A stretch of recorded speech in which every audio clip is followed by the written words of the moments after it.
పెట్టుకుంటారు కదా, మీ అమ్మకేమిరా లక్షణంగా ఉందని అబద్ధాలు.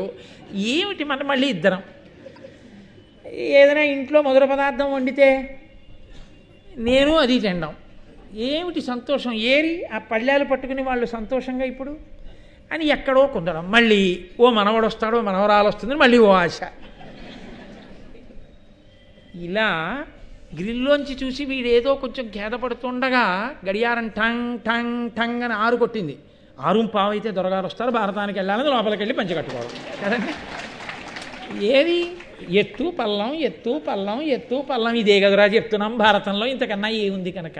కానీ ఈశ్వరుడు శాశ్వతం కాబట్టి భారతమే బాగా చెప్పుకొని తరిద్దాం.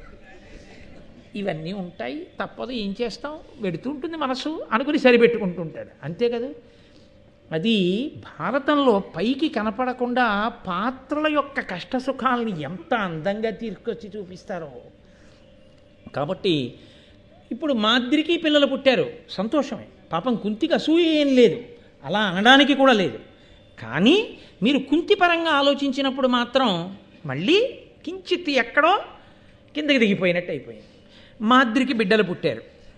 ఆయన పాండురాజు గారు అన్నాడు, ఈ లోకమునంతటినీ కూడా రక్షించేటటువంటి మహానుభావులు అశ్వినీ దేవతలు, వాళ్ళిద్దరినీ స్మరించు, వాళ్ళిద్దరి వలన బిడ్డల్ని పొందు. ఆవిడ ఇద్దరినీ స్మరించింది, ఇద్దరు వరం ఇచ్చారు, దానివలన నకుల సహదేవులు పుట్టారు. చాలు, నీకు కవల పిల్లలు పుట్టారు చక్కగా, 2 పిల్లలు, ఆవిడికి 3 పిల్లలు.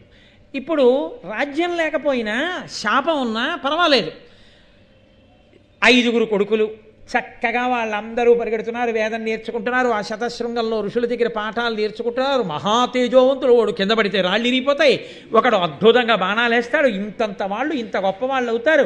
భవిష్యత్ తెలియకపోతే జాతకాలు చూపించుకోవాలి కానీ అశరీరవాణి ముందే చెప్పేసింది, ఇంతంత పెద్దవాళ్ళు అవుతారు నా కొడుకులు. అబ్బోయిక తండ్రితనంతో సంతోషం, వచ్చిన కష్టాన్ని తండ్రితనంలో మర్చిపోయాడు. మర్చిపోయి ఎంత సంతోషంగానో రోజులు గడిచిపోతున్నాయి. మళ్ళీ తిరగాలి కదండి కథ. ఇవాళ రాత్రి ఒక్క రోజైనా అలా ఉండనివ్వండి, ఇవాళ రాత్రి తిప్పేయడం ఎందుకు, రేపు తిప్పుతుంది. కాబట్టి మంగళాశాసనపరై మదాచార్య పురోగమై సర్వైశ్చ పూర్వైరాచార్యై సత్కృతాయాస్తు మంగళం. మంగళం కోసలేంద్రాయ మహనీయ గుణాత్మనే చక్రవర్తి తనూజాయ సర్వభౌమాయ మంగళం.